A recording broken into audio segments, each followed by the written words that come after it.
Baby, when the lights go up, every single word that express more love and tenderness. Show me what it's all about. Baby, that's why you're so bad. So baby, come to me. When the lights go up.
Hello and welcome.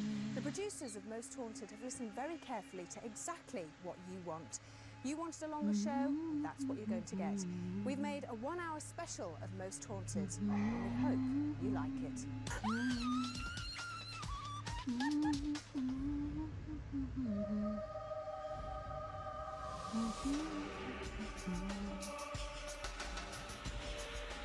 Hello everybody, so I'm gonna try and get the chat up. Boy, oh boy, oh boy.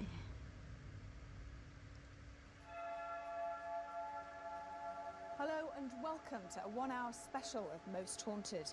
We've come to Levens Hall in Cumbria, which has been continuously occupied for 700 years. Stories of curses, ghosts and hauntings are abundant here. The present occupants have reported strange noises and ghostly apparitions, and by spending 24 hours here, we hope to find out who or what is causing these unnatural disturbances.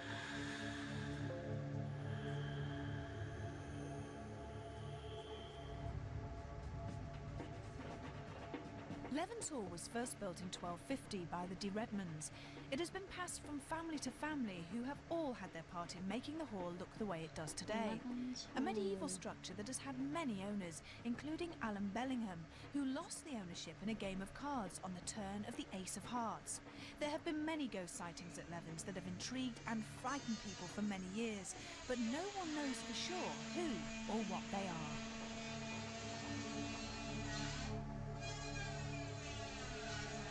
Spending the night with me are the Most Haunted crew, some old faces and new ones who'll be hoping to come across anything paranormal. To become better acquainted with the property and its supposed hauntings, Susie Baggett, the owner, filled us in on some of the alleged sightings. So Susie, what sort of things have been seen outside of the hall and in the grounds? Well, I think the principal one is the Grey Lady, a lady dressed in a grey purpley dress with her hair up in a bun, and she's seen down at the bottom of the drive near the river and has been seen by several people. One person even was on a bicycle and fell off trying to avoid hitting her.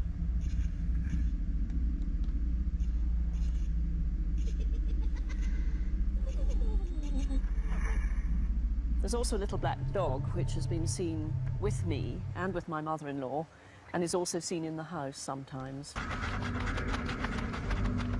In the Topiary Garden itself, some people looking for ghosts one night did say they felt the presence of a little girl within this area. Right. What about the curse? I think that could be tied up with a Grey Lady, although it's said to be a gypsy lady who came to the front door of the house begging for food. She was turned away and sent round the back. But as she lay dying, she cursed the house, saying that no male heir would inherit until the River Kent ceased to flow and a white fawn, a baby deer, was born in the park. And did that happen? And it went for several generations through the female line from that point until my husband's great-uncle was born and the River Kent froze, so ceased to flow, and a little white deer was born in the park and we got its ears pressed in a scrapbook.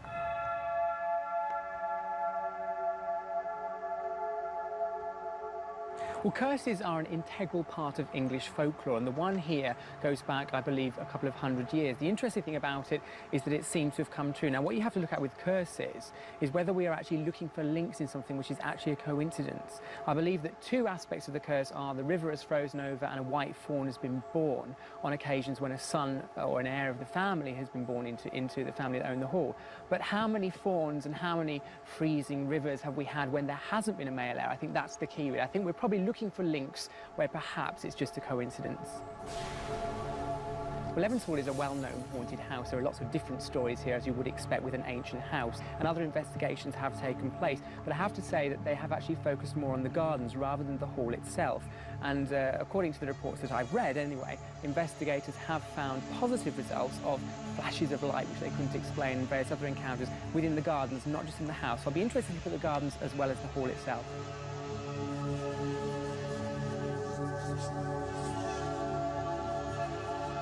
These topiary gardens at Levens Hall are incredibly famous and thousands of people come to visit them each year. But what they probably don't realise is on the odd occasion, some people have seen the ghost of a little girl playing amongst the trees.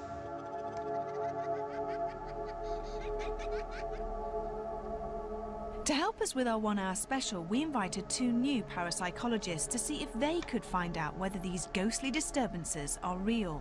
With so many rooms and large gardens, we needed all the help we could get.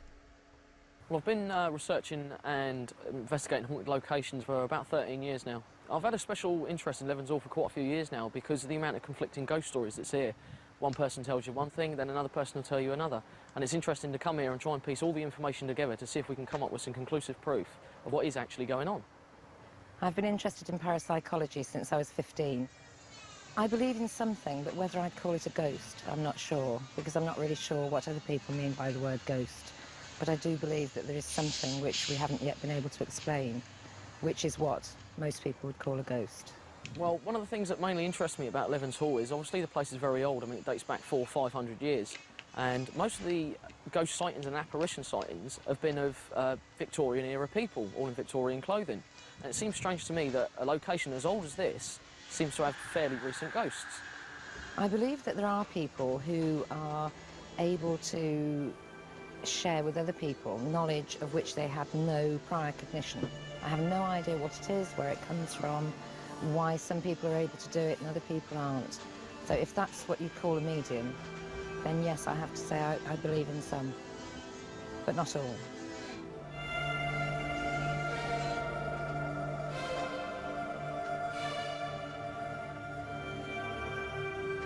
Derek Akora, our spiritualist medium, had been left in the dark with regards to the location. With only the driver of the car knowing of its whereabouts, would Derek be able to make any contact with the ghosts that have been seen here on many occasions?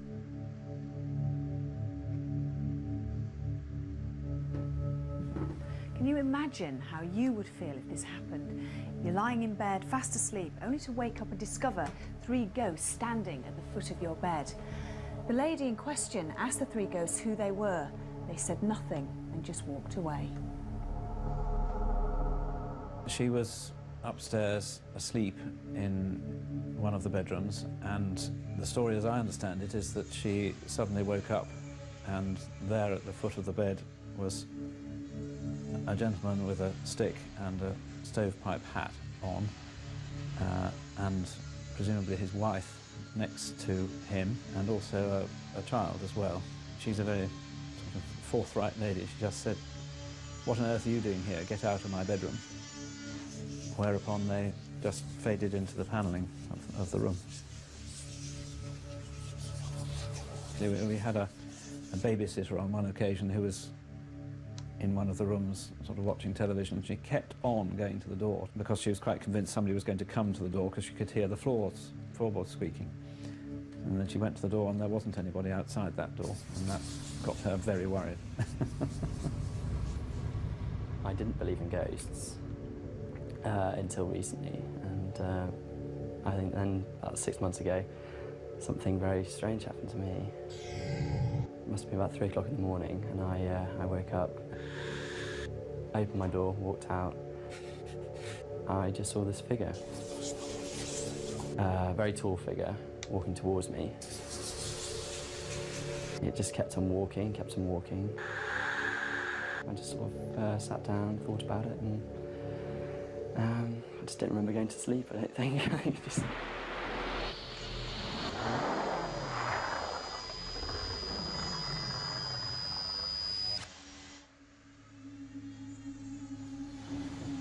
So why does this particular corridor seem to have a lot of activity? Well, there's creaking floorboards, only to discover that there's nobody here. And what about the dark, ghostly shape at the end that Richard saw? Are they connected? Well, hopefully, we'll find out later.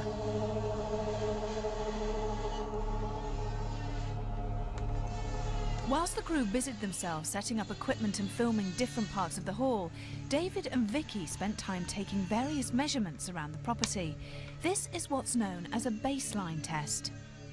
Well, when we investigate a haunted house, you have to look at the most obvious things. I mean, if people are being woken up by supposed poltergeist activity, you have to look at central heating systems to make sure there's no airlocks. You have to check things like creaking floorboards, which can affect door latches, which explains doors opening. There's a whole variety of possible causes that you do have to delve into, and you do have to be quite intense in your investigations. We try to rule out the ordinary noises of any house. If you investigate in the dark, you rule out what's commonly called corner of the eye phenomena, where you think you see something in the corner of your eye, but it's gone before you've actually registered it. So if you're in the dark, you rule that out straight away, but you rule in hysteria and sensory deprivation. You then start to look at geophysical activity in the area at the time that something odd or unusual was recorded. How has whatever differed from the baseline measurement that you've previously taken? And you try to work out rationally, scientifically, logically, what has caused that fluctuation. Ley lines are often connected with paranormal and ancient sites and are thought to be one of the reasons for unexplainable occurrences. Changes in magnetic fields giving off different levels of energy can induce different kinds of phenomena. Whether it is paranormal, it is yet to be scientifically proven. We wanted to see if ley lines were prevalent at Levens, and one of the oldest ways to find out is to use dowsing rods. First subsection there, because as you went past, your right-hand dowsing rod started to point to the right. Well, mediums and parapsychologists have come to Levens Hall in the past to conduct investigations. When in this bedroom, they've all said the same thing. It's got ley lines in it. Also, there are many people that come to visit and stay at Levens Hall, and there are lots of bedrooms here, but no one will stay in this bedroom.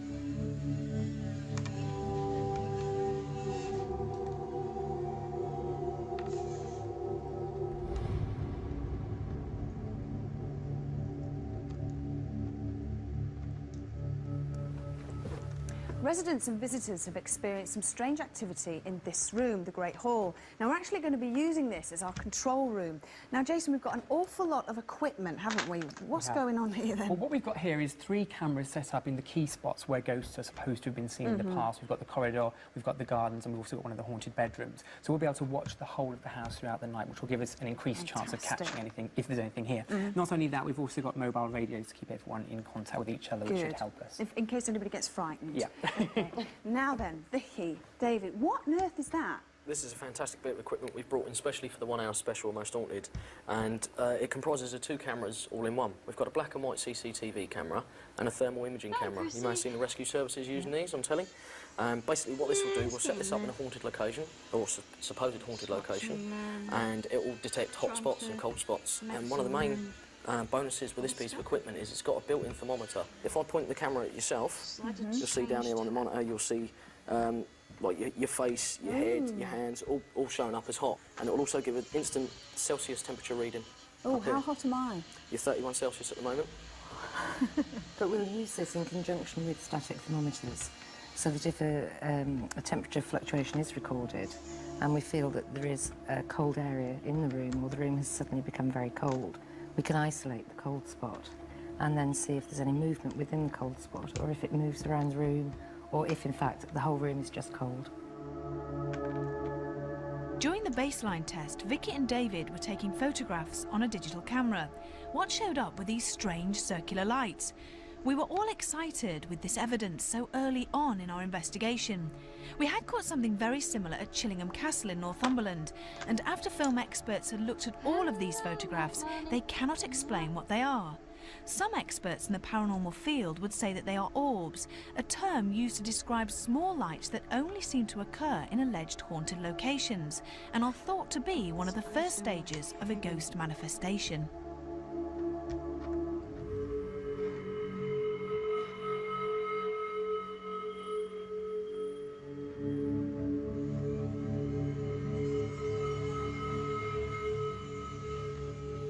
With all the ghost stories and photos of strange lights taken earlier, we were all hopeful that we would encounter some kind of paranormal activity. Would Derek Akora, our spiritualist medium, be able to help us with our investigation at Levens Hall?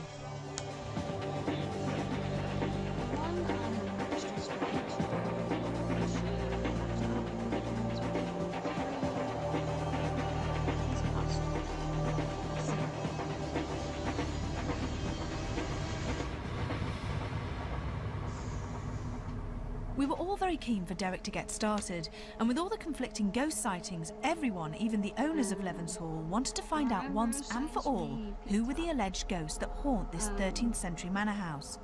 With the crew walking around with Derek, we left Vicky watching the monitors to see if anything happened in any of the other rooms. We were ready to start our investigation. I'm very aware, I've become aware of an energy of a lady. Probably an ancestor, and maybe. this lady, I feel, is so conversant of movement throughout this house that she's certainly not part of residual energy. She is active, I feel, quite strongly. It's as if she's taken me in thought into the care, very caring soul. I get Countess.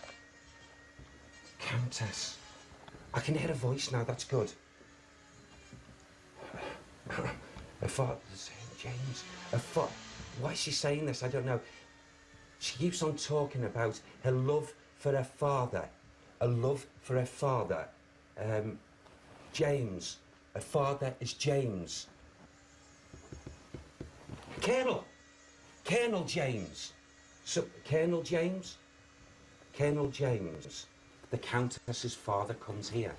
James comes here. There's no ladies just come in here now. I feel her energy coming in, intermingling. Jason, she's virtually at the back of you. I can't feel her yet. Yeah, okay. Oh, she's showing herself here to me. She comes in here as well. She's got strength here for some reason. He says hello, but he's... I can't get a name. I can't get a voice with her.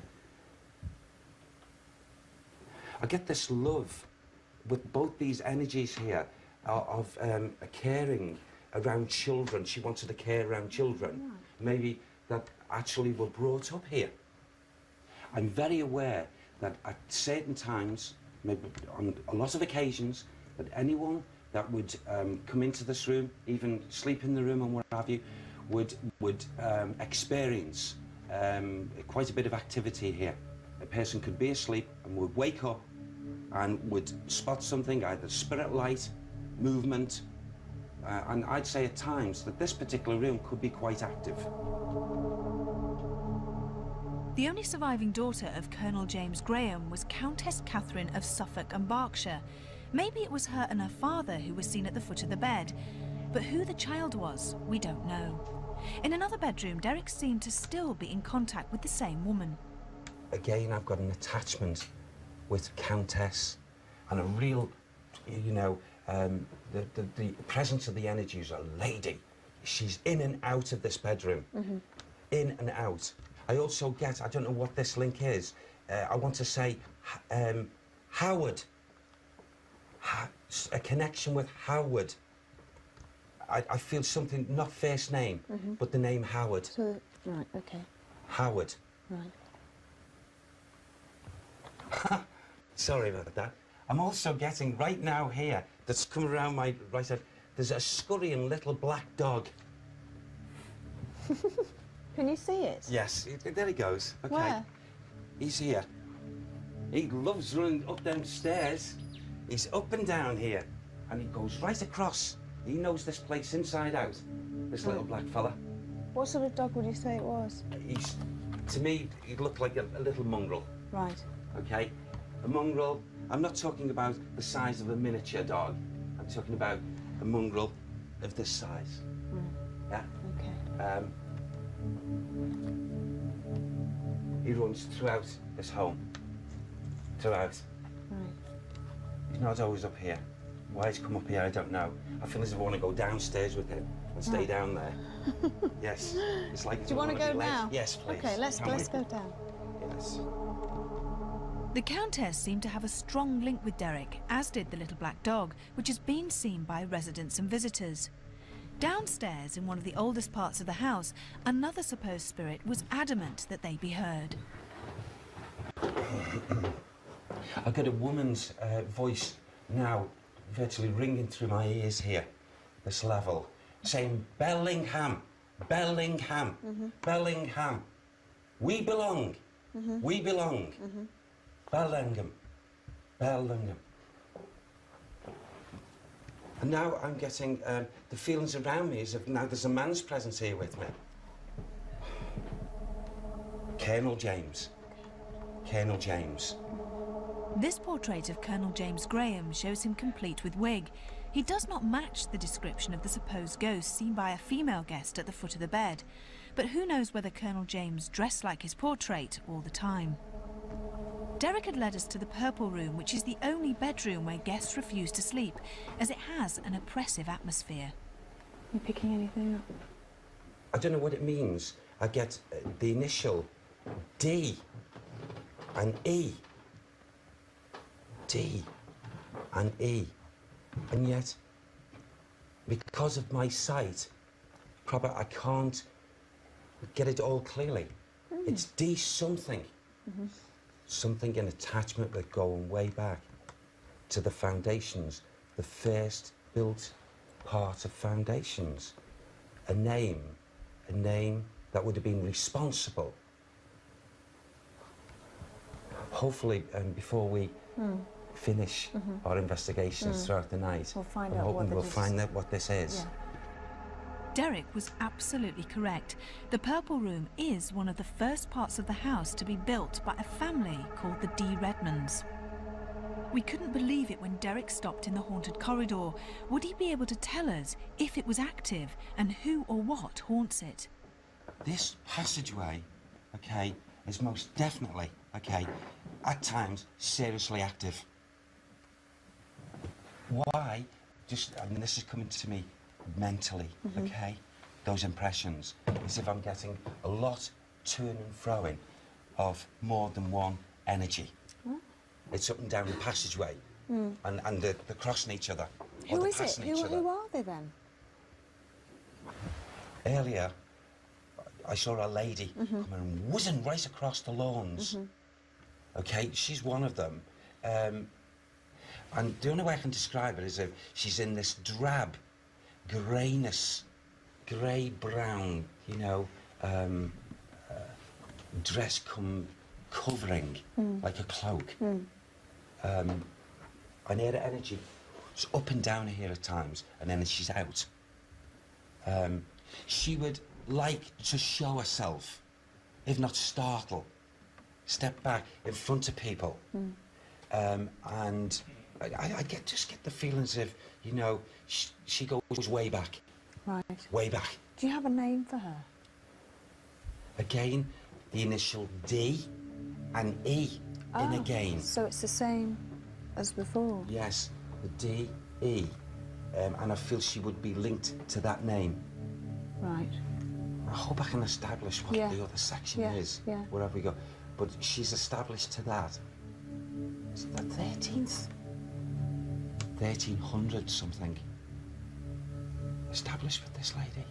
And those initials? Yes. Okay. 1300 and something. Right. Earlier on in our investigation, David Scanlon, our parapsychologist, had hoped to encounter paranormal activity that related to Levens Hall's older history. Derek seemed to be taking us in that direction. Was he connecting the Grey Lady to the 13th century and first owners, the D. Redmonds? We went into the garden to where the Grey Lady had been seen by unsuspecting visitors and residents. This is the same lady.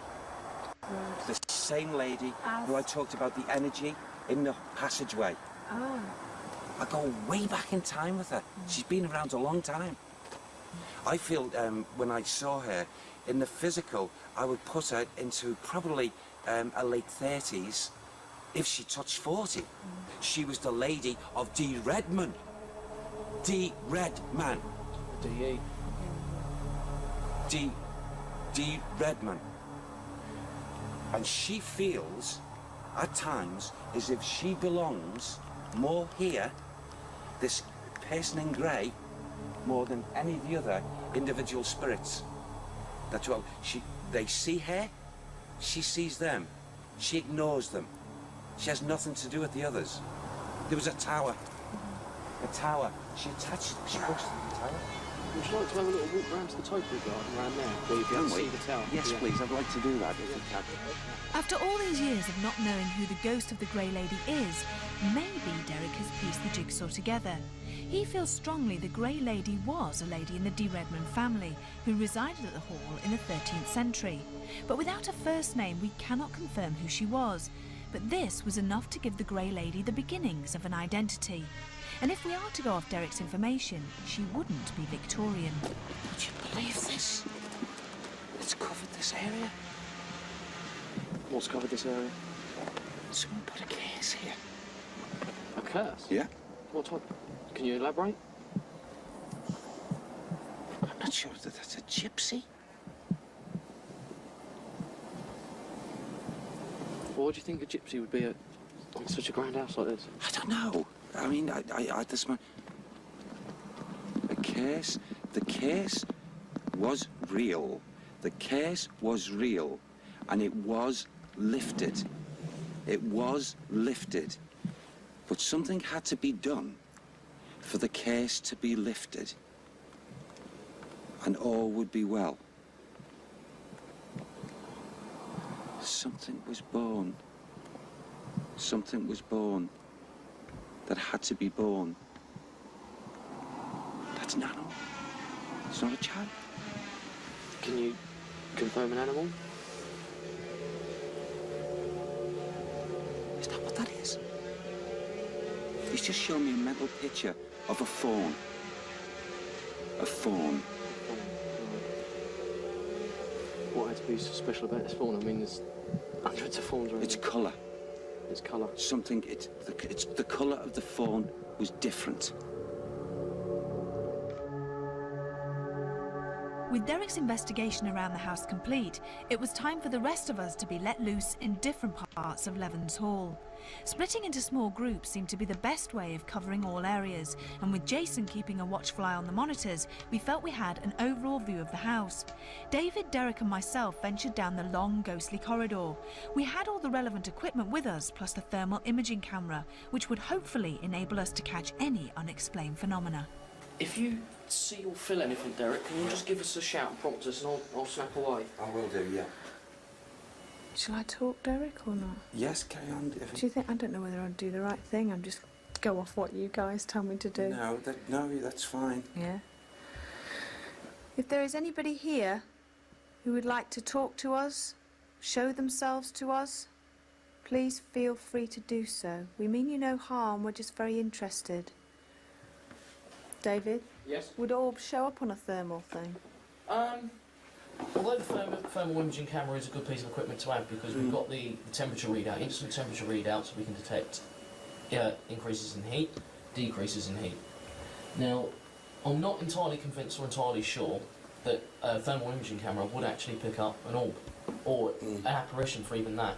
But then again, if it's cold, we're going to get a temperature readout and not anything conclusive in image format. Meanwhile, not a lot was happening with the other groups, but there was one particular room, Bishop Ken's room, that seemed to have some strange activity. Stuart and Sean were unaware of this strange light that could be an orb. It comes and goes very quickly, but moves slowly.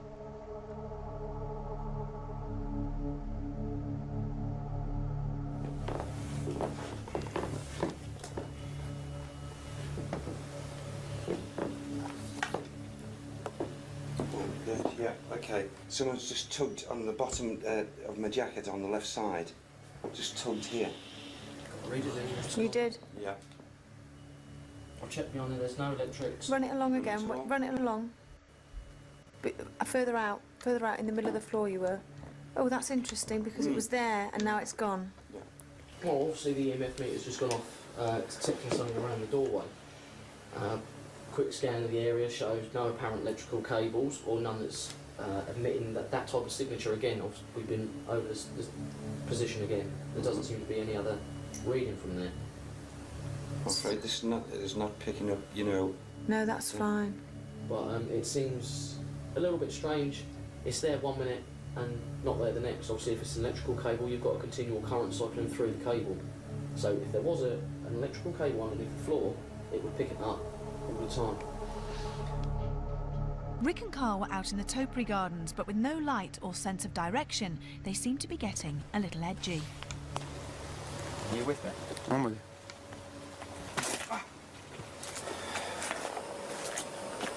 All right, where we go? No. God, some of these trees, you see them in the distance, and they look like people. You're right. What's that? Now, we both just heard something up this side. Stay here. Yeah, I'm going to go up there. That was that same noise again, but it was here. Did you hear that then? Yeah, just the side of it. Right, should we head on in now? We're not saying anything. Can you hear that?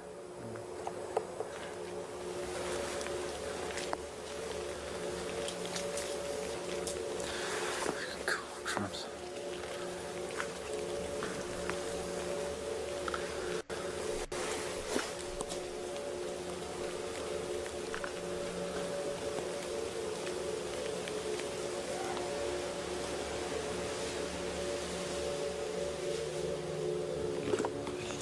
Was that you? Did you just touch me at all? No. At all? No. Did you just touch me in any way, shape or form? No, I'm well in front of you. How can I touch you? Well, I don't know. I didn't see you. I was pointing the camera in front of me. Something definitely just prodded me in the back. These are too loose. It's not... It was... All right, you're starting to freak me out here now, Carl. No, it was a definite prod. It wasn't a forceful push. It was just a... Right. Should we head in? Let's head in. Okay, we've got two different EMF meters here. Okay, we've got one with a probe. Yeah. Set to the highest sensitivity, and we've got the ordinary Gauss meter. Okay. Again, this is sensitive, right? If we get the Gauss meter, we're getting a reading. Yeah. Very, very slight. Very, very slight indeed. Okay, it's 1.5. Oh. If there is anyone in this corridor with us, could you please give us a sign? Could you knock, rap, tap, kick something, move an object? Just so that we know you're here. Gauss meter's increasing. It is. Come on, love. Make it go up. That's lovely. Yeah. There's movement. Where? It's coming towards you. Come on. Please show us a big light or anything to show that you're here. Come and say hello. Come on. Both meters pick it up. Oh, cold draft on my hand. Cold blast right on my hand. Can you feel it coming Very, across? coming across. It's freezing cold. Absolutely freezing cold. rushing right down. Oh, went down, right the way down to... Gauss meter's going off on its own. It's freezing. It's absolutely freezing. It's going to be a flash. Hello, are you here? She's trying her best. Ooh. Come on, love. Show some more. Yeah, it's getting a bit warmer now. Yeah, it is. I'm getting warm. Oh, it's gone to 31, 32. How's that? Look at that. And you saw her outline? Yes. Psychological because of what Derek's just said. Yeah. Isn't that weird? Because that was coming straight from the back of me, freezing, absolutely freezing, and now it's back to normal. Yeah. The average temperature in the corridor was 20 degrees Celsius. Obviously, with more people together, the temperature would rise. Human body temperature is normally 36.9 degrees, so it seemed very strange to suddenly drop to 17 degrees. Derek seemed to believe he saw the Grey Lady's outline. Was she responsible for the temperature drop and the EMF fluctuations? Most of the crew had retired to bed, leaving just a few of us left to see if any more evidence could be found. Having had time to dry out from the garden, Carl and Rick made their way up to the Bishop Ken's room. There was something I wanted to do, face my fear of the dark and being alone in the corridor. With a locked-off camera at one end and my own camera for company, how long would I last?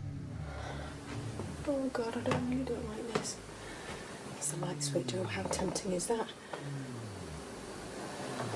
I can't see a thing. I'm not going to look behind me. If I get to the end,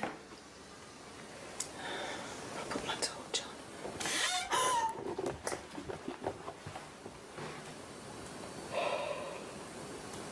Okay.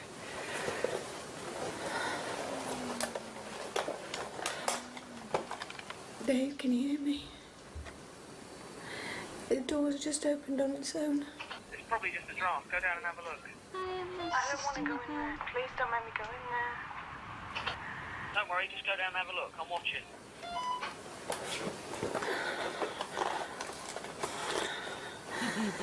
That door is open. That door is open. That was not open before.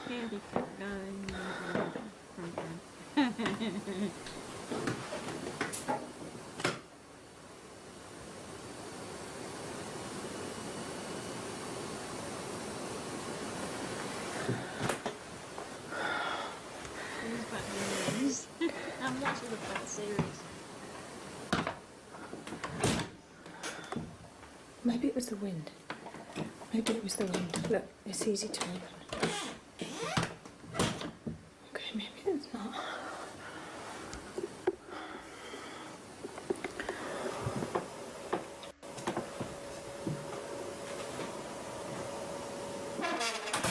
If there is such a thing as ghosts, I want to catch the full manifestation of a ghost, or absolute proof if there is. And if there is, I want to do it by seance. And if they do turn up, they turn up. If they don't, don't.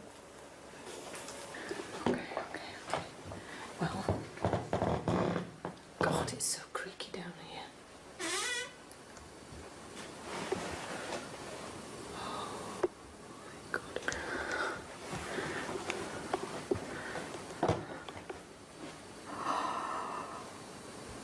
Holy shit.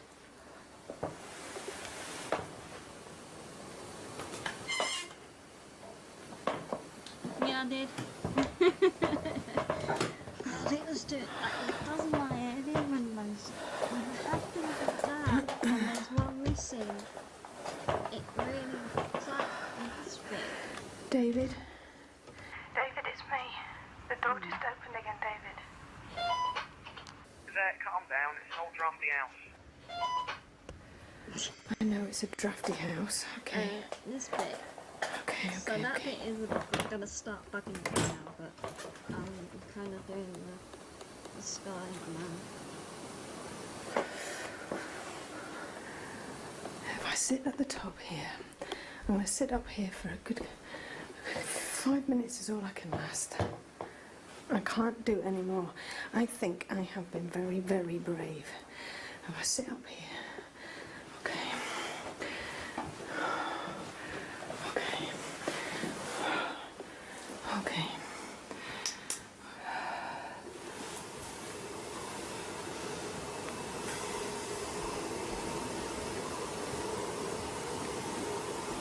Try to clear them all.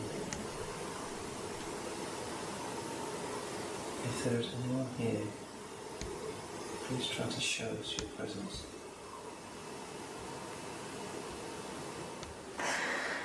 Why am I doing this?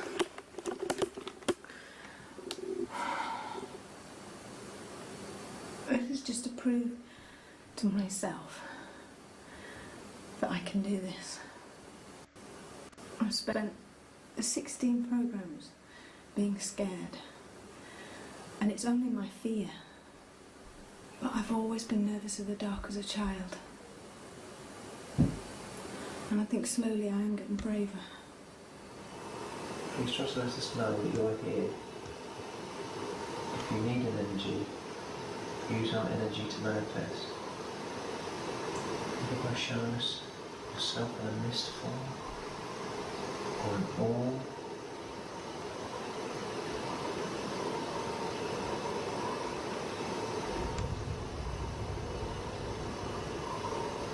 turn it to an family that is showing itself there at the bottom of the bed. What do you feel? It's not fun.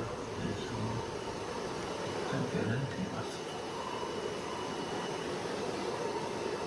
I don't even feel like there's anything here.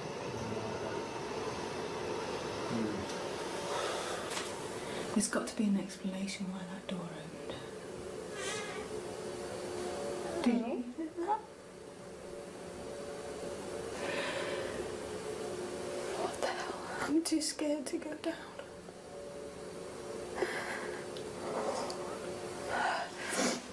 Okay.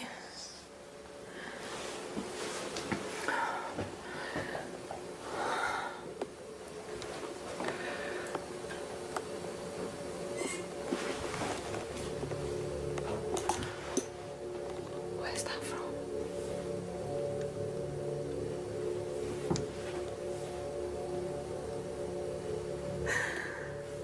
Oh, shit.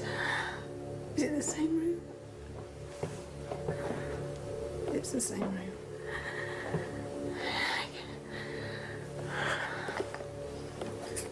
I'm not doing it. I can't find that torch thing.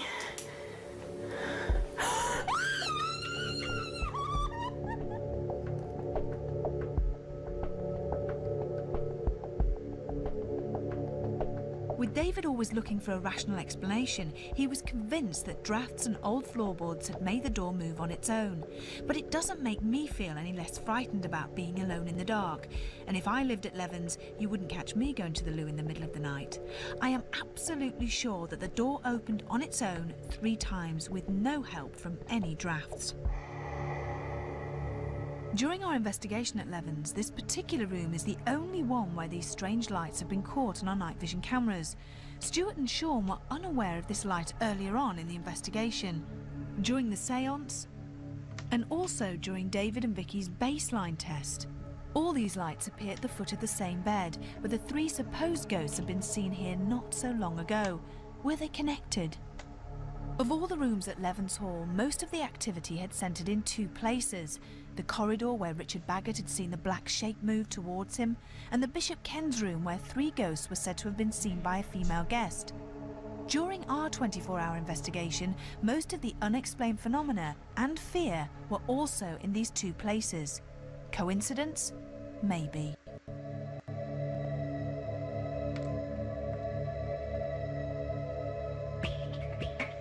Overall, I was quite happy for the section of the mediumship of what was picked up or what was given to me. As far as the activity was concerned, we did manage to, with the machines, to pick up certain amounts of activity, which was, I suppose, pleasing. Like always, I wish for more. The cold spot that Yvette experienced in the corridor was actually quite interesting, because normally with a temperature reading you will get a gradual decrease or a gradual increase if you're coming closer to a natural heat source or a natural draft from an open window, an open door. But there was no form of ventilation around, so it couldn't have been a natural occurring draft. So that was actually very interesting. I think generally, like the majority of investigations into allegedly haunted houses or sites, pretty much nothing happened. Nothing that we've so far detected anyway. I mean, when we look at the film footage and the sound footage more closely, then maybe. Well, it makes absolute sense, of course, to split people up when we have a large group of people so we can watch more different areas. I think each experience that people had was probably down to the type of people that were in that particular group. For example, I didn't have any experience either sat in the hall or moving around in the gardens. It seemed to me to be much more person-based rather than location-based. The orbs that we both photographed with digital stills camera and on the DV cameras as well last night. They do look pretty good, but obviously we have to scrutinise these in a lot more detail. We have to blow them up, we have to enlarge them. We really do have to look at them before we can say, yes, they're orbs. We have to eliminate moths, dust, moisture, various other natural phenomena which can look like orbs in low-level lighting conditions. After our filming at Levens Hall, we had a chance to examine the light anomalies caught during our investigation, and we can confirm they are not dust, moths or moisture, but orbs, also known as spirit lights. They are thought to be one of the first stages of a ghost manifestation. Well, our 1 hour special at Levens Hall has come to an end. We did have a few strange occurrences, also some strange lights on camera. Well, are there such things as ghosts? We'll keep on trying to find out. Until the next time, sleep tight.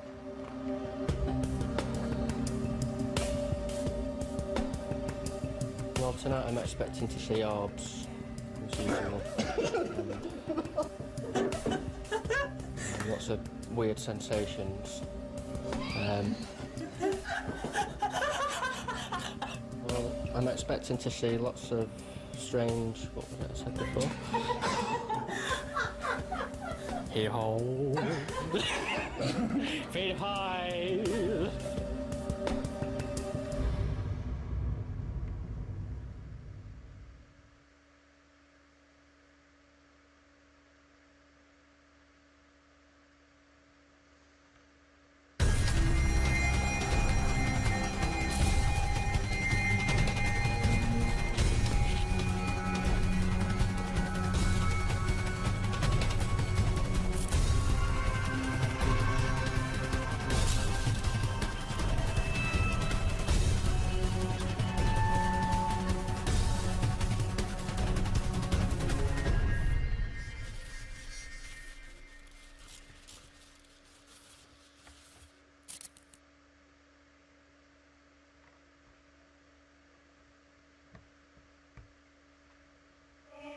Ghost, no! That is weird.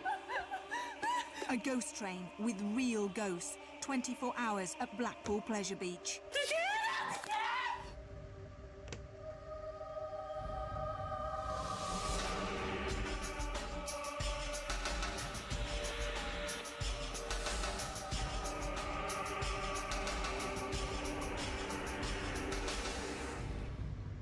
That was the lovely Marcel.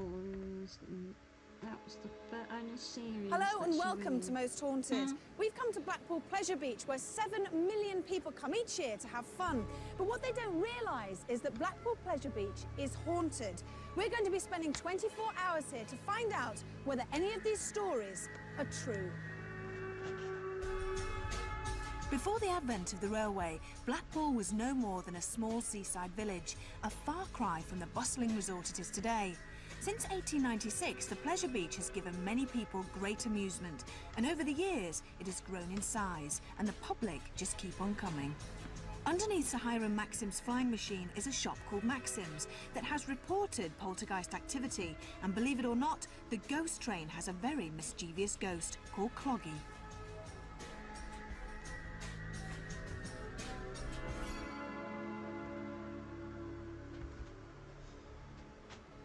There are a lot of workmen here at the moment, and that's because the park is getting ready to open up to the public. Now, the crew are all fine and happy at the moment, but what are they going to be like when it gets dark and all the workmen leave and we are left here totally on our own with nobody about? Now, most of the ghostly activity is reported to have happened just before the park opens up to the public. And guess what? It's opening up in 2 days.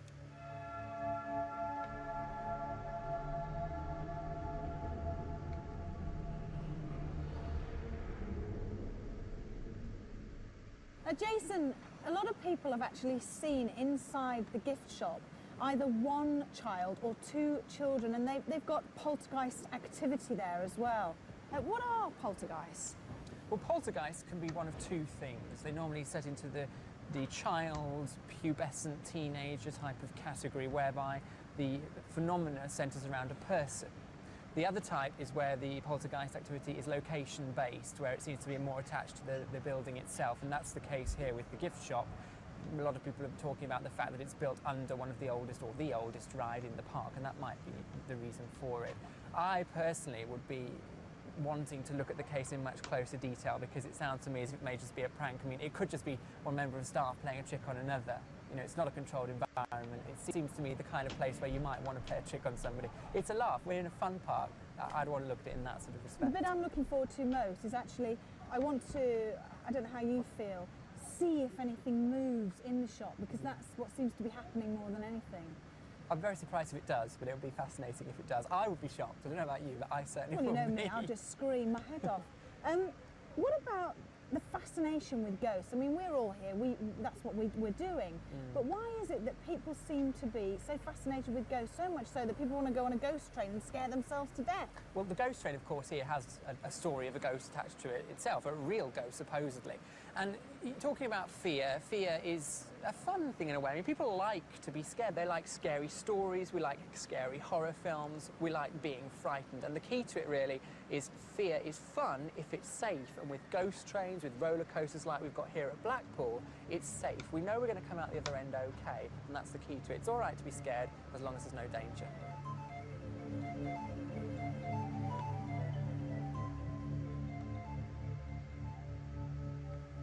This gift shop underneath Maxim's flying machine is supposed to be haunted by a little girl. Now, staff members have actually seen her and witnessed things flying off the shelves.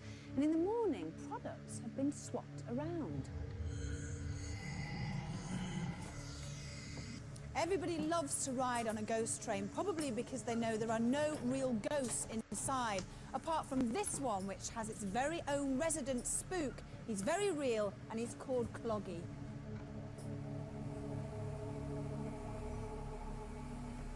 He used to work here, and he got his nickname because he used to wear clogs. Now, staff members have often heard him walking behind them when they're in the ghost train, even to this very day.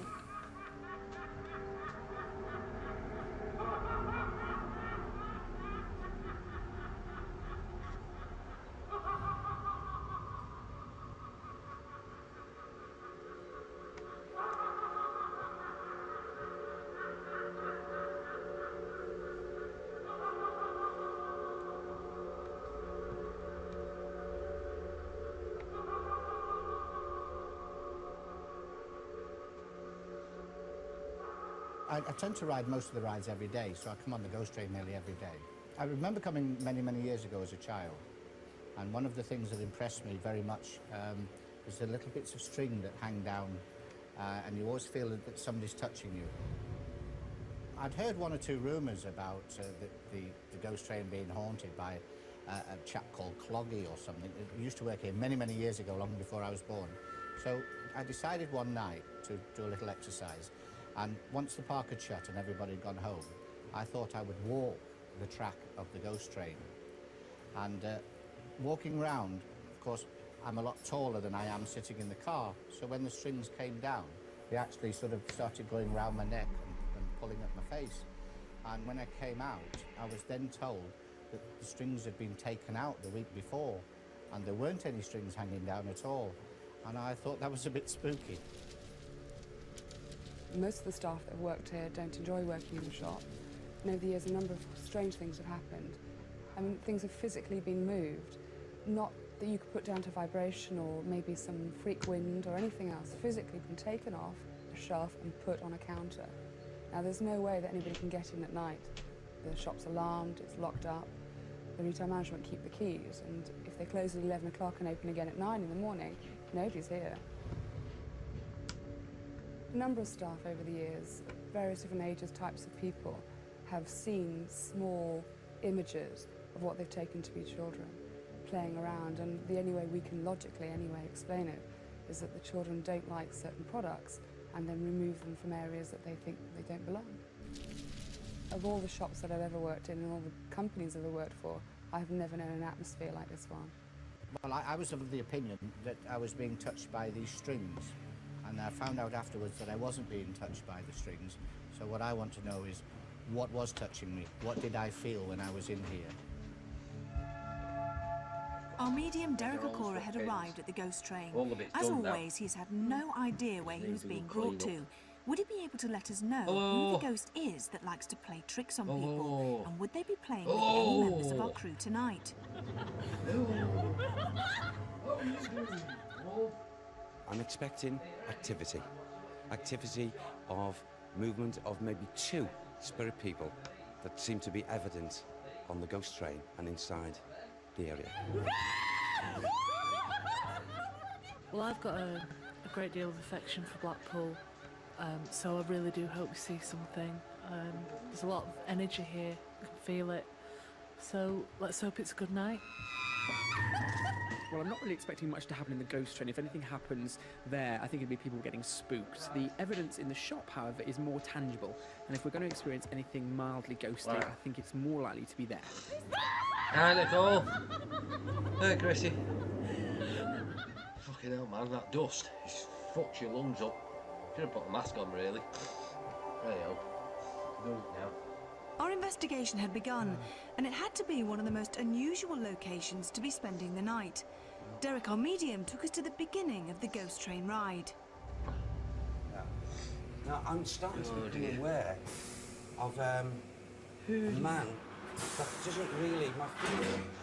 My feelings tell... He takes me back, he gives me pictures, or a picture, and it takes me away and then brings me back to the existing conditions.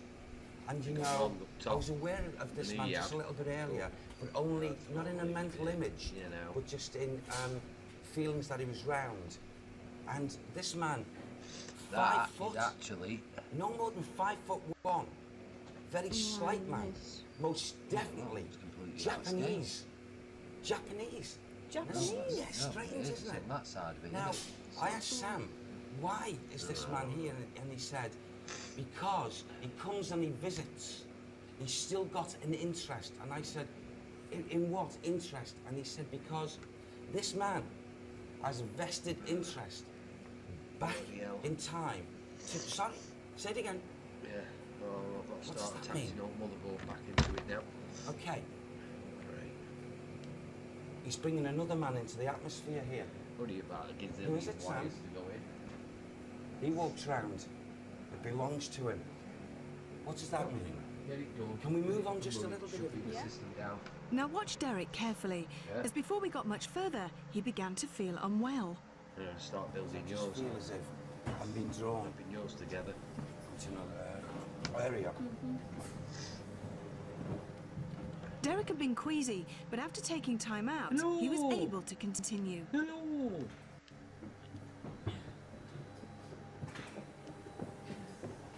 How are you feeling, Derek? Oh, I'm feeling a lot better now with that. Oh, yeah. Yeah. You felt a bit iffy down there, didn't you? I did. I felt a gut sickness, and I felt I didn't know whether I wanted to be sick physically or to actually sit, as silly as it sounds, on the loo and to have a drink of water. And what it was, in actual fact, was that I had 3 individual spirit entities, through enthusiasm, not through badness or evil, just want to not just communicate, but were like juggling each other to come through. And it was a little bit too much.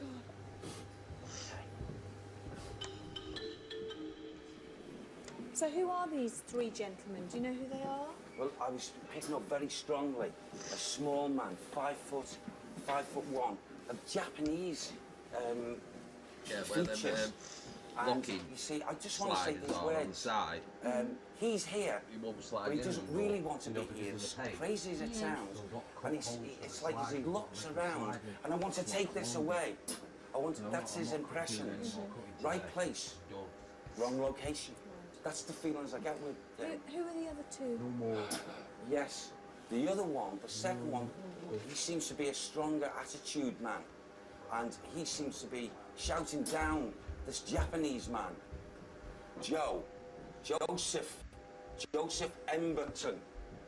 And, you know, he often comes into the atmosphere and, you know, it's like the feelings I get here, my chest, from my solar plexus, my pride and joy, my pride and joy.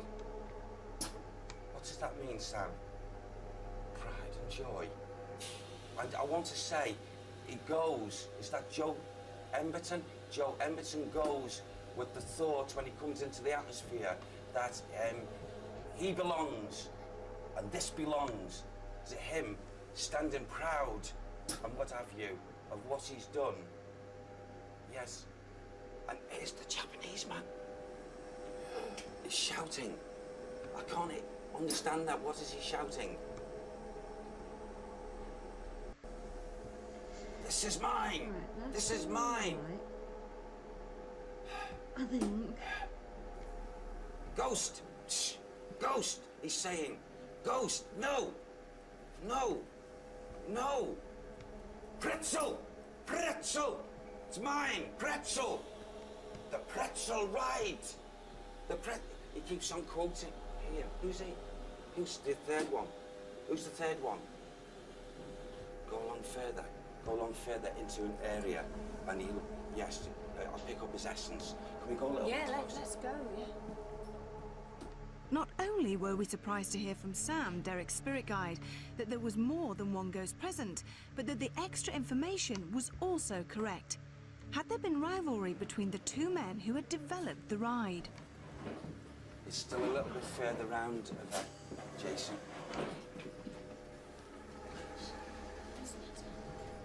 There's one here. This tall one. He doesn't want us to be here. You back off, you. Sam, back him off. He doesn't want us to go there. Well, we'll go in there, Sam. You tell him. Tell Mr. Emberton he doesn't mind us being here.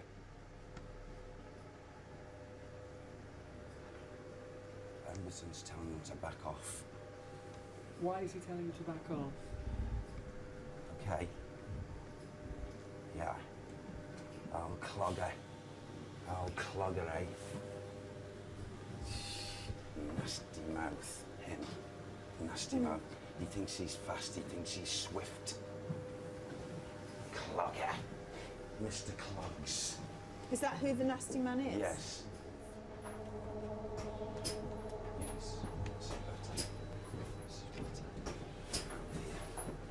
Round here. Yeah. This is where he loves nothing better. This Mr. Clogger, Mr. Clogs. So actually, this is where he gets his kicks when he's in these carts here. And why I was getting the 18 and the links around 18 and then for some reason 24. These are the cart numbers. The numbers, he yes, likes on the 18 cart. and 24. Yeah, but he liked nothing better at times when the cart was coming up to this level, and right here, at this point, he'd come out of it, and people who were going on the other carts, he'd do this to them, and they'd wonder what was going on. And because it's clear, they'd realise that there was nothing there, you know, nothing hanging, any of the toys, so to speak, and they'd wonder. And by the time they got up from the bottom layer into the top, they'd forgotten about it. But that was his, and he's still doing it to this day. Is Mr. Clogs. He's a tall man. Right. How's he connected? He's from Fleetwood. He's from Fleetwood. Yeah, Jimmy, James, okay. Yes, and Mr. Edgerton knows all about... Emberton knows all about him. Right. So he's called James Clogger? James James? Sam says, no, Derek. That's what he'd like to be called. Clogs. Did he wear clogs? He had big feet. And he'd go through swift and he was fast. Who's he now? Who? He'd like to introduce Mr. Who?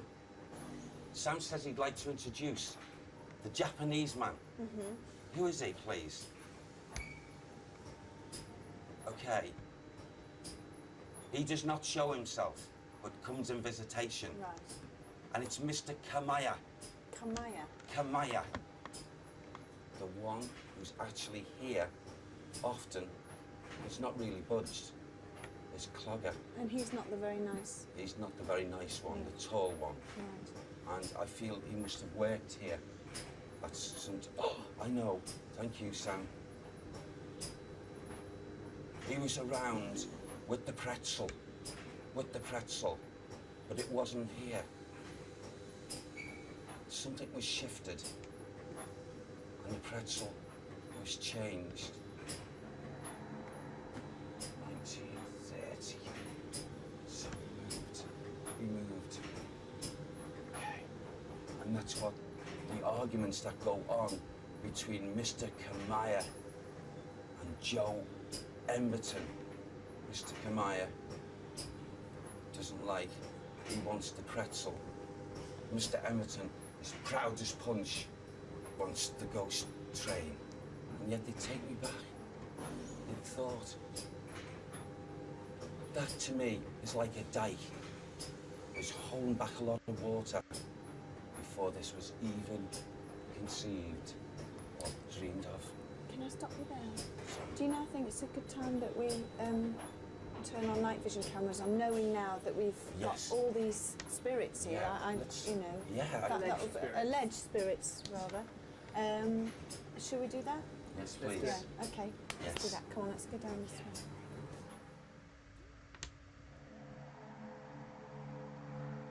Maxim's shop on Blackpool Pleasure Beach was a place we were all eager to go to. We wanted to know who or what was making the noises and moving things around. Would Derek be able to shed some light? In past investigations, we knew that more activity could occur with all the lights off. Cynthia. Who's Cynthia? There's something again. There's Cynthia. And there's Caroline. Cynthia and Caroline. There's a boy now. It's Toby. Toby. Cynthia's the oldest. I feel like we've got maybe a 13, 14-year-old girl. She's the oldest, but the oldest in time as well. You know, what they do, these children, maybe toys and what have you, are taken, moved, maybe seen to be moved or fallen on the floor. But it's been the children. I'm very aware of Toby with the like the dirty-looking long flannel trousers that, you know, below the knee. Yeah. And these like really, really scuffed up booty-type shoes. I've just seen a shadow against that window there. Yes. Walking across here. Inside the shop? Inside the shop, and it was reflected. As Rick has just walked across there, I can see the reflection coming up here. I saw the top like this, very quickly move like that. But nobody was moving in here. No. You sure it wasn't anyone outside? No, because I checked again and there was nothing, and it was. Oh, shoot. Yeah. There has been reported poltergeist movements in here, of things moving around. Yeah, it's the children. Without a doubt. Really. Do you see them? I'm not seeing them, no. But I sense them. Derek wanted to go to the storeroom. He thought this might be where the spirit of the little boy Toby liked to spend time. I feel that the young girl, Caroline, also follows him in here, but not Cynthia. I don't know what the reason behind that. Are they related? I feel that two should be together and one separate. Yeah. It'd be interesting to know. You see, it's a shop situation now. They're fascinated by the toys. But in their time, when they were in the physical body, it certainly had nothing to do with the shop scenario. That's for certain. This goes back, thank you, Sam, goes back to Watson Road. Watson Road, that's when they were here. And they belonged to family members, yes. One of them, the surname is Kelly. Keller. K-E-L-L-E-R. Keller. One of the children. One of the children, yes. And that Toby wears a cap as well. He has a cap. That's too tight for him as well. Is it as you say, they're here in residual, or are they actually here? No, did they pay visits here? Are they here now, though? I feel that there is two of these children that are listening to our conversations right now. And they are here in this ether, in the atmosphere. Do you know which two they are of the three? I just feel it most definitely it's Caroline and Toby. So it's one male, one female. Yeah. Not the eldest one. Not the eldest one. I feel she comes in maybe not as regular. In other words, I feel she comes from the world of spirit. She has got a residence, but she comes back. What she sees and what she wants to see is different than these two kiddies. They are aligning their thoughts to the playfulness of the toys, whereas the elder one, she cannot or she doesn't want to, and she looks at these conditions as being, she sees the homes that were linked with Watson Road. Right. I feel, you know, that the eldest one is the Keller. And when you say Watson Road, is Yes. that the road that used to be here? Is that what you're saying? Well, I feel that Watson Road was here, and the conditions. What's that noise?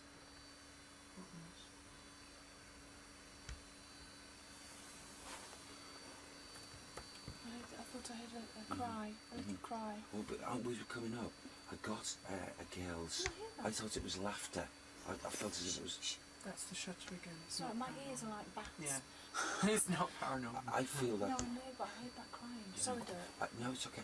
I feel as if that through the feelings that I'm, you know, surrounding me, is that there's got to be an evidence of the movement of the. I feel it's been felt that there's been activity or movement with one child, but in essence there's two that are here regular, but the third one, the eldest one, as I say, comes from the world of spirit, from that plane of thought, and comes into the atmosphere. So at any given time there are two, a boy and a girl, that are playful together. Here. Should we go back out? Yeah. Before we continued our investigation, Jason wanted to set up an experiment in the hope that we might catch some of the spirit children's paranormal activity. Okay, this is the area in Maxim's shop where one of the staff told me earlier the ghost moves objects around if they don't like them. These have only been put here the day before yesterday, ready for the park opening in a couple of days' time. So we're going to set off a locked-off shot to watch this, and I'm going to mark the objects so we know exactly if they've moved at all. We then returned to the ghost train, which was in total darkness. Marcel and I investigated downstairs, while Carl the producer, Rick and Stuart ventured upstairs. Hopefully the ghost that Derek mentioned earlier would be joining us. We were all feeling very apprehensive. Now it's, what time is it? It's almost 20 past 2 in the morning. How do you feel? It's cold. I mean, it's been raining. Wet, raining. At least we're going to be spending a night in a ghost train.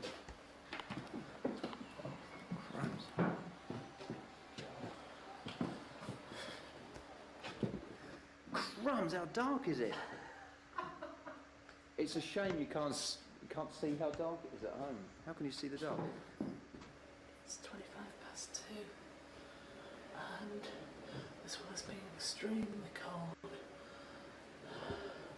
it's extremely dark, and I'm actually, stupid as it sounds, really frightened. Right, let's go. Yvette, which way are we going? I can't work out where we are, Marcel. I can't see. I don't like this. No, I'm not switching the light on. Marcel? No, come on. How do you feel, Stuart? I feel slightly nervous at the moment after looking at Derek earlier on when he was picking things up. I bet us just sitting down and having a bit of a relaxing here and see if we can pick anything up. Yeah. Do you know, this is one of the weirdest places we've been, purely to the fact that we have the man-made models of everything we're trying to find. It's so black you can't actually get used to the light, can you? No.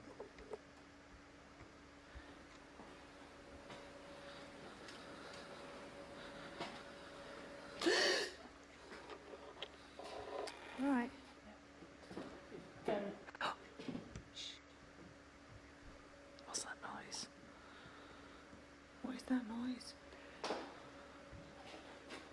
Whilst walking, we heard footsteps and they seemed to be following us. Could it be the ghost of Cloggy? That noise. It's coming from around there. Let's sit down here for a minute. Cloggy? I think it's creaking of some kind. What's that? I want to go. I want to start moving. I'm getting really frightened. Why? Because I can just hear like clicks and... Let's see if we can catch anything. Come on. Is there anybody here? Can you show yourself? Either by light form. Not you. Or a noise or a sound.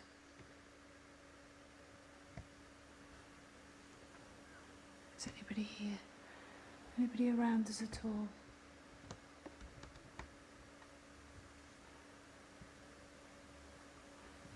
Show us a light to show.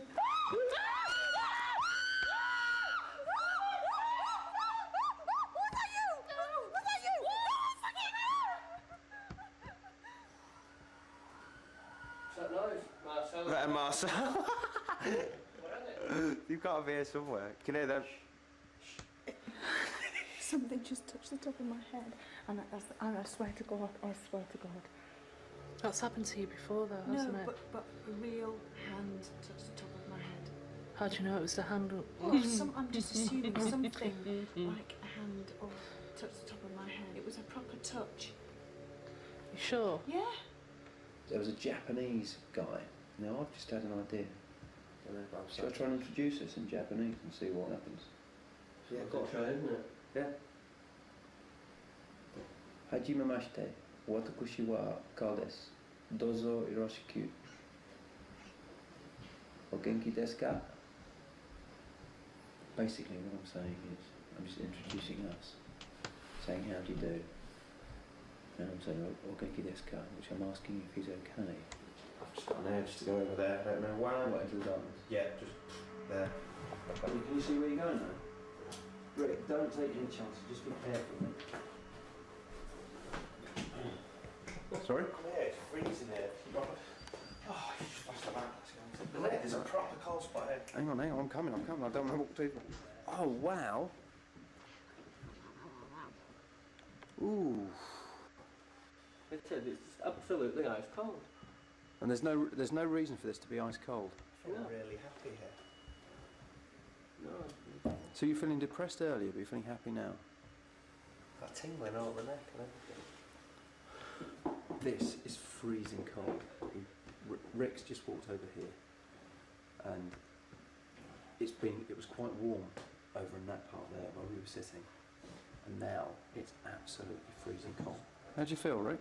Ah, overwhelmed's the word I'm looking for. Do you? Yeah. Why? It's like really cold back next to England, but I feel like really, really Are happy. you relaxed? Eh? No, it's like... This wasn't here originally. What wasn't here? What wasn't here originally? Warm. It's warm. Well, it was just completely... What? There's no wall left, there was nothing, it was open. What, for the ghost I train? know that. For the ghost train, this was open.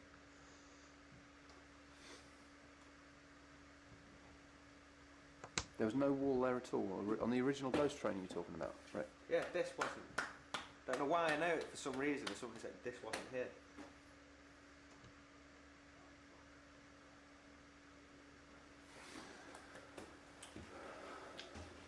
Do you know, I've not ever seen you like this.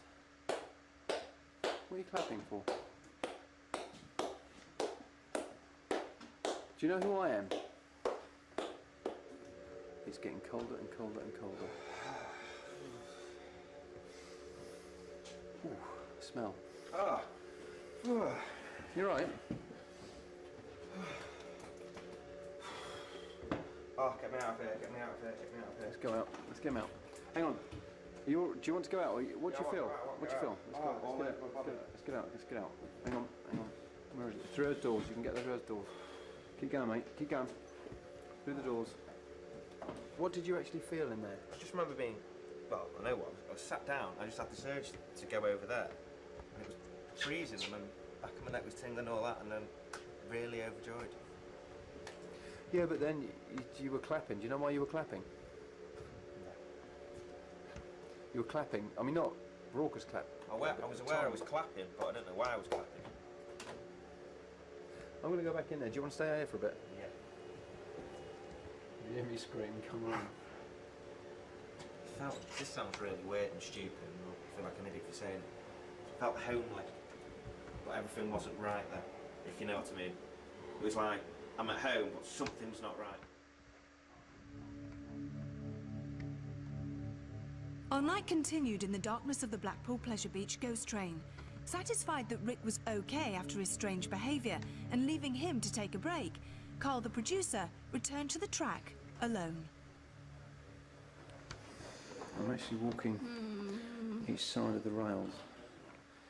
Now, coming up to where Rick started to feel funny. Now, I'm feeling very tingly. Now, I'm coming very close to where Rick was. Right, Stu, I want to go in. Do you want to go back in? Yeah, I'm anxious to go back in, you see now. Okay. Curious.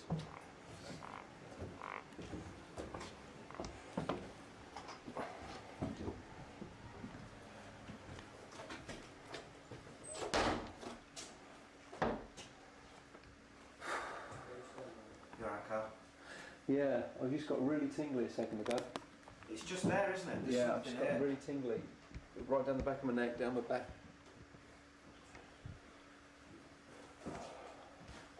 A couple of clicking noises, but nothing sort of... Yeah, nothing sort of obvious. What's over there? No, it's freezing, isn't it? Hang on, where are you going? Hang on. Rick, where are you going? Christ, don't go off on your own. Where's this? Is this part of the ride? Should be it. Yeah. Hmm? Yeah, beams. Bennett, I'm all over the place. Ouch! I'm absolutely normal here. I can't see anything, but I know I'll put my hands up there. These beams. Well, you can't see anything. I can only see it because I've got an infrared camera. There's another one. Should be one there. And then the beams are going to stop.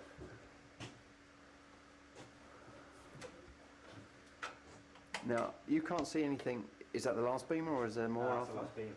I know for a fact that's the last beam. Right.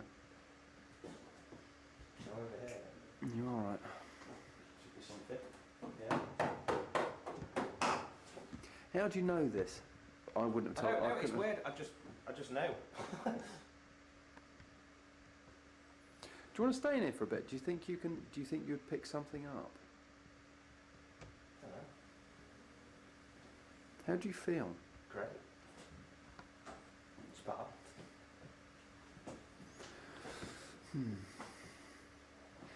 You seem to be very knowledgeable about this. Certainly, this place. Well, you are because of what you've said so far. I just seems to sort of generally just in this little bit here. Now, this is where, you felt cold first. We had that cold spot, which we all felt. Stuart, yourself, and me. Yeah, Stuart. Yeah, just You. here. We sat down over there. I'm having this urge to come over here. But now it's not cold here at all. No, fine. Now that is very weird. That is weird. I feel absolutely normal. I felt, when I first came in, when you were outside, it felt very tingly, just about 3 foot from where you are now. Yeah. And this cold spot, this cold spot was quite phenomenal, because it was like a really cold breeze. But not coming from anywhere, it's just here. And now it's gone, which, if it was still here, I would think to myself, well, perhaps there is just a way of air getting in, but it's not here now. Should we go and try and find the girls? Yeah.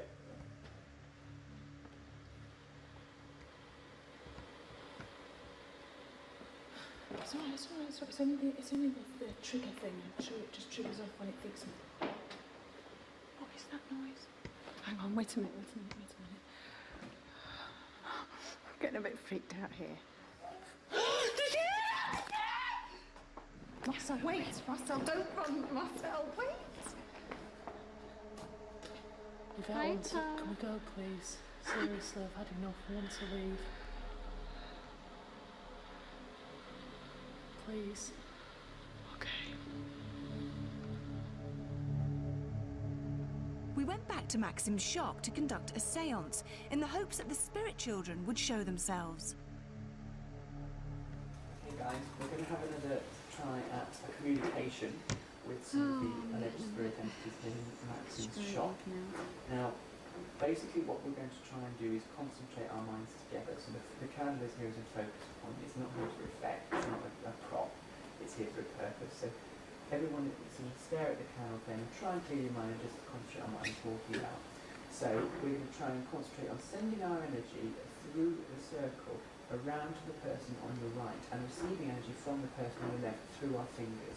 Anybody that has any weird experiences of any kind, whether it's a feeling, something touching you, just a sense of something even, please say at the time you feel it, because that's important, because sometimes people think, well, I'm not going to say that because I feel it's silly, but somebody else may be experiencing the same thing as you, so please give off anything you see, okay? Either by smell, sound, touch, whatever. That's it. With your shut your eyes now, try and clear your mind as much as you can. Concentrate on the energy only and think of nothing. Is there anybody there who wishes to communicate with anybody here? Earlier on this evening, Yvette saw a shadow moving across the windows. If that's a spirit that's here in the shop with us, and if it's the spirit that Derek has allegedly contacted, please give us a sign that you're still here with us. If you can knock, please knock. Once for yes or twice for no.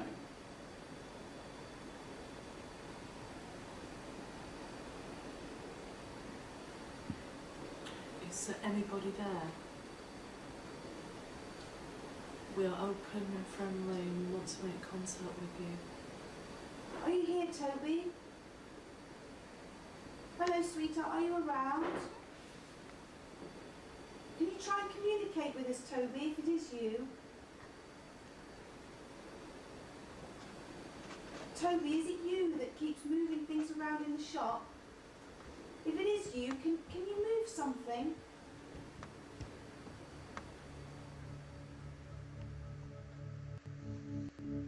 But all remained quiet and still in Maxim's shop.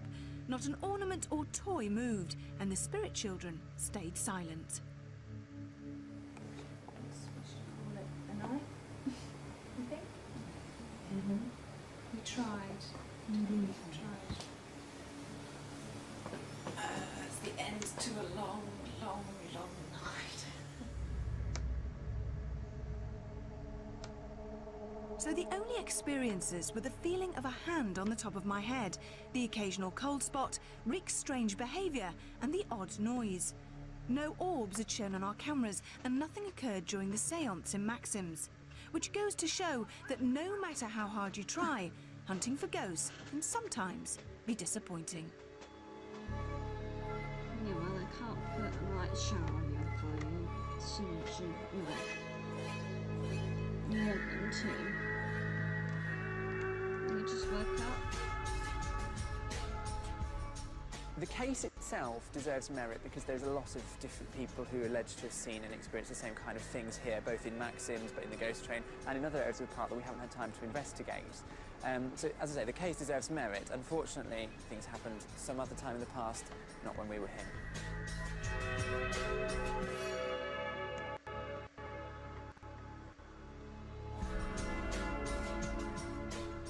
Well, you see, the young boy, Toby, who's extremely, at times, extremely active there, going across and what have you. And when we started the investigation, as I was walking behind Yvette, what she saw and what she felt was correct. She did see. We set up a locked-off camera inside Maxim's shop where things are reported to move around overnight. Nothing happened, unfortunately. We ringed 3 different ornaments on the shelves where things are alleged to move, and none of them did. What I do want to say is, 2 of these spirits here, taking away Mr. Clog, or Clogs, made me feel entrepreneurial. In their day when they were here, they wanted these people to come. Now to see 7 million, they'd be thrilled to bits. It was fun. I haven't done that before. It was interesting to walk through a ghost train all lit up, because obviously you get to see how it works. But as for ghosts, there are a few plastic ones, but nothing ethereal.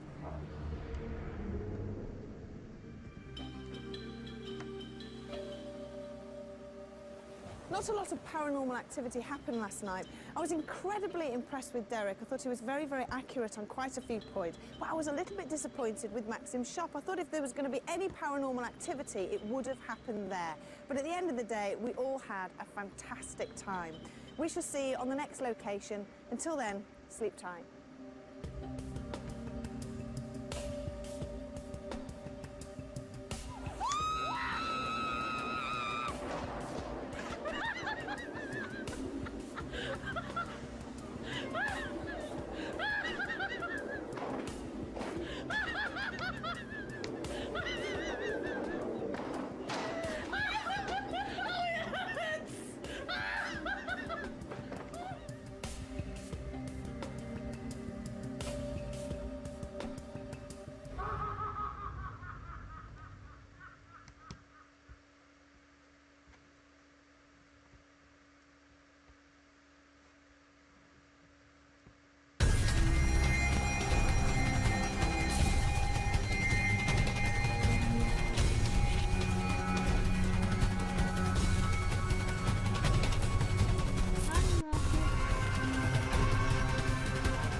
Fortress, a prison, 24 hours behind the walls of haunted Tutbury Castle.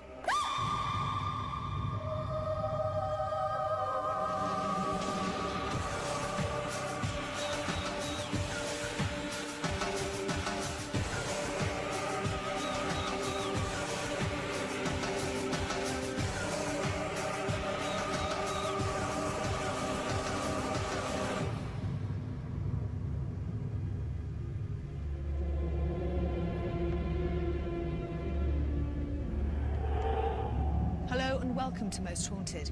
This week we've come to a place in Staffordshire where 250 paranormal ghost sightings have been reported since January 2000 alone. Dark, ghostly shadows that block doorways, a dress that's said to be possessed by Mary Queen of Scots, and a room where people are said to collapse through sheer fright.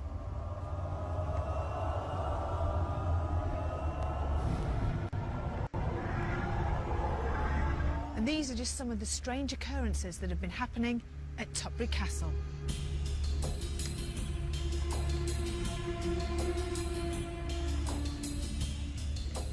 Tutbury Castle has stood here since 1070 and has been involved in some of the most dramatic events in almost 1,000 years.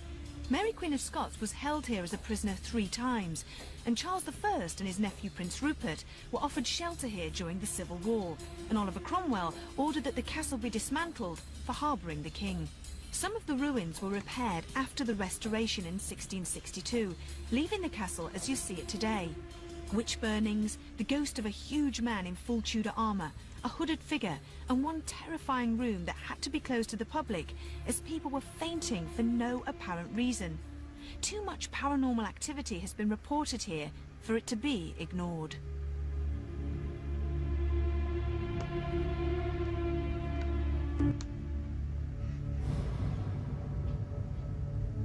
This castle is nearly 1,000 years old, and some of the greatest names in English history have been here. And at one point we think as many as 600 soldiers were here and 400 people looking after them. It was a fortified town. And because of that, obviously, a lot of lives have been. Lots of passions, blood and thunder, siege, death and torture. So what do you expect? If there's going to be residue from the other side, it's bound to be here. And we do have ghosts here. Its name, Tutbury, is from a Saxon, a man called Totter. And Bury, of course, means fortified place. So this was the fortified place belonging to Totter. And it's been a place of death and destruction. It's got a good history of hauntings. Charles I spent a great deal of his time here in the Great Hall until he met his untimely death at the hands of Cromwell. Now, dark shadows have been seen moving across this hall, and the ghost of a little girl has been seen peeping from behind the curtains. And until recently, the castle gave up one of its many secrets. Absolute fucking shithole. In the year 2000, this staircase was uncovered for the very first time, but nobody really knows what it was used for. Maybe this is where the ghostly shadows were going. A child will come to people. They get the impression of a young girl or a young boy who'll come and take their hand, or blow in the face, or stroke the face if they're very ill. Sometimes we've had this. And these are people, this is not published. It is now, of course, with this. But these people would come here, it isn't in the guidebook, and incredibly say the same thing over and over again. And then there's these blue orbs and sparks which fly about here in the Great Hall, outside in the grounds, and again in the King's bedroom, seen repeatedly by people with the naked eye, not just with a digital camera. Hello. This is the King's bedroom and is considered to be the most haunted room in the castle. Many people have run out of here screaming and terrified, but they don't know why.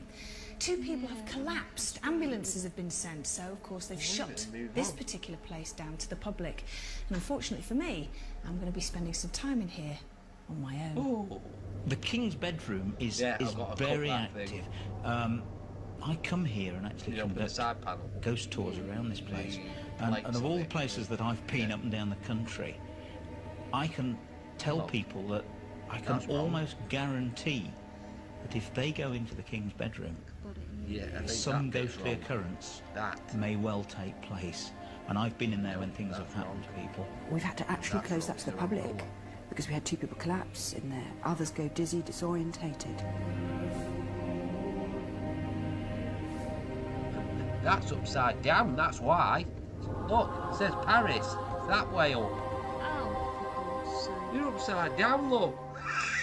The most famous ghost, of course, is the ghost of Mary, Queen of Scots. She was imprisoned here 3 times in 14 years, and she has been seen on many occasions. This place was her most hated prison. She loathed the place. When we have clairvoyance here, when we're observing, it does seem to stimulate the atmosphere. And I know that when I push on the dress that's a replica of Mary Queen of Scots' gown when she was here, and the makeup, things happen. Your new ones are on the way, aren't they? By the way. You'll be on the flight. You'll be on the flight today. Officially on the hour flight.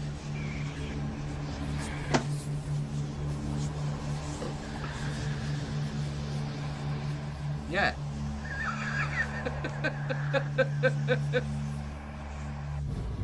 You got it. Our paranormal investigator, Phil Wyman, had been conducting baseline tests at the castle a few days before the rest of the crew arrived. But why does he feel Tutbury Castle deserves an investigation? There are reports of at least 7 or 8 occurrences. Now, the main things that I'm interested in are the reports of Mary Queen of Scots, who's seen in the gardens outside.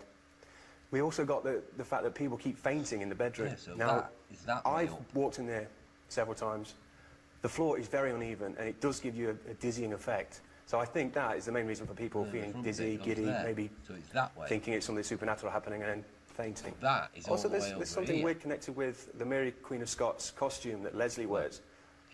Blue light sparks anomalies are supposed to occur when she goes through the process of being Mary Queen of Scots. So that'd be interesting to see what happens later on if we can do that. Now, you've been here for quite a while doing the baseline test. Did any strange readings happen? Nothing showed up on the instruments. Regards the EMF meter, we have to be careful in this room. There is a cable that runs all the way across this room, and if you get within 2 feet of it with the EMF meter, it does pick up a high reading. Apart from that, nothing was detected. But it's quite warm in here as well. Yeah, it's very warm in here. It's a constant temperature, easy to detect if we've got a cold spot. So what sort of equipment are you going to be using tonight? We're going to be using the EMF meter, the laser thermometer. We're going to be using the digital camera, which is one of the best devices for capturing orbs or light anomalies, which I'm not too convinced about at the moment. Well, they're very common here. Apparently people have taken photographs here and they've seen the most bizarre things, almost like sort of corkscrew shapes. That's right, yeah, vortices or vortexes, they're quite common, but again, I'm not too convinced as to what they are at the moment. Science hopefully will be able to tell us sooner or later what they are.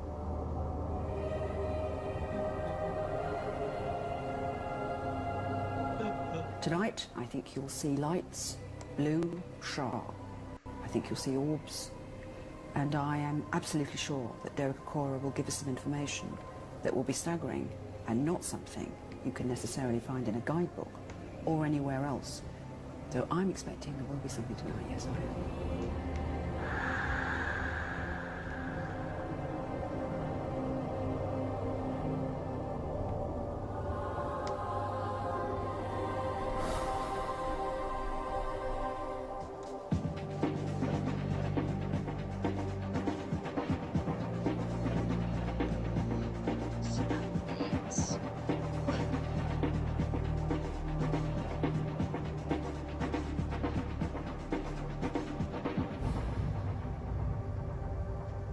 Derek Acorah, our spiritualist medium, had arrived.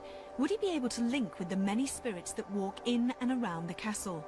With all the activity that has been reported inside, we expected Derek to go straight into the Great Hall, but he insisted we start his investigation outside.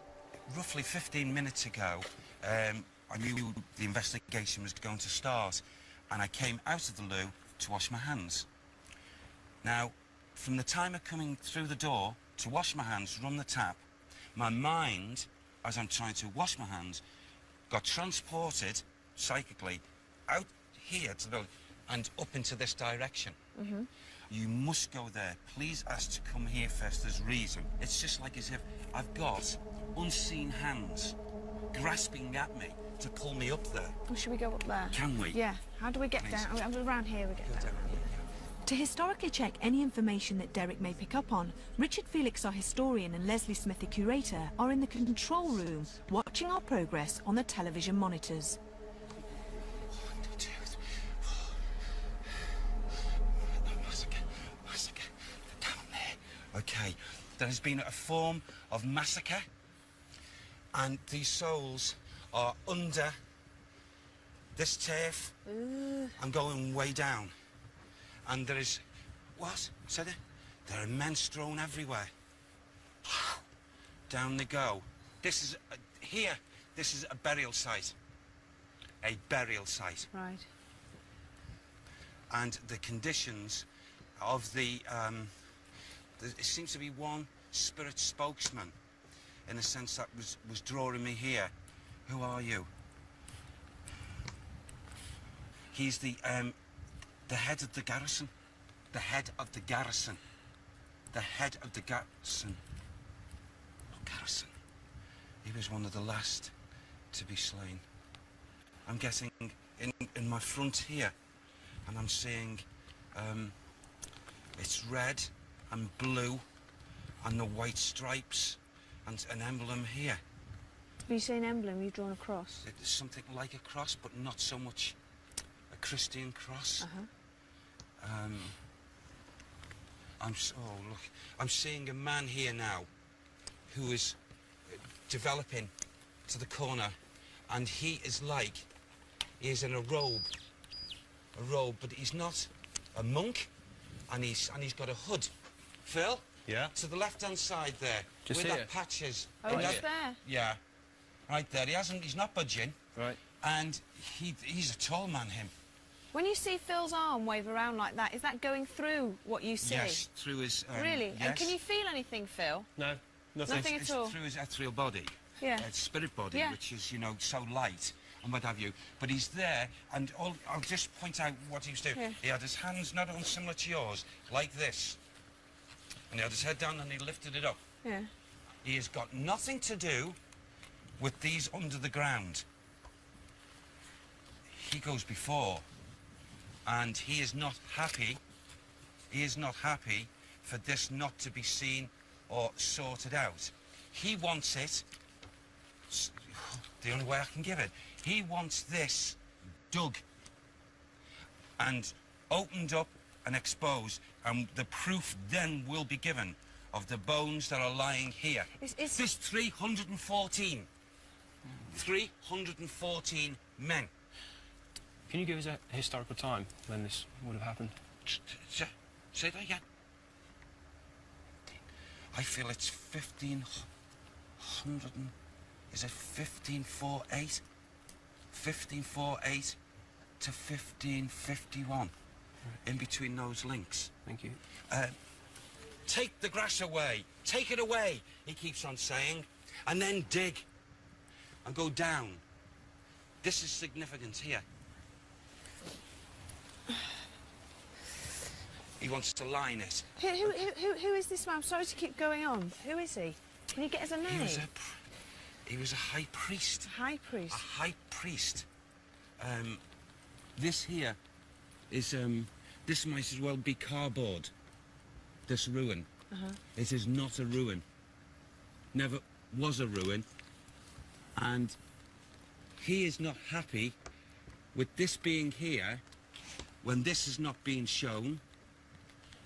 And he'll only be happy once this is exposed. So this monk or this high priest, sorry, is saying that this isn't real. No. What? Yes, it's not real. What? So it was built to look like a ruin? Yep. You're kidding? No, that's the way it is. You might as well just put balsa wood there. Can you do me a favour? Yep. Can you get on the walkie-talkie Yep, sure. and just ask Richard just About this what? Yeah. Hi, Richard. Yes. It's Phil. Just a quick question about the ruin. Do we know? Yes, we do. We do know, Phil. It's a folly. It's a fake. About 1790s, but it does stand on an original tower, or donjon, as it was called, which of course is where the dungeon comes from. Can you hear me? Over? Yeah.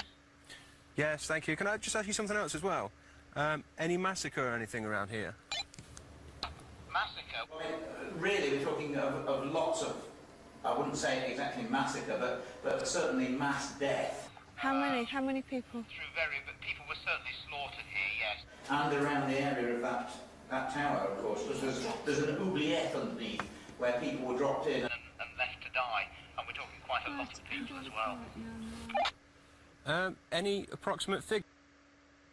I will see you guys later on. Not to let you all. Take care of yourselves. Love you all out. Thank you for joining. Bye everyone.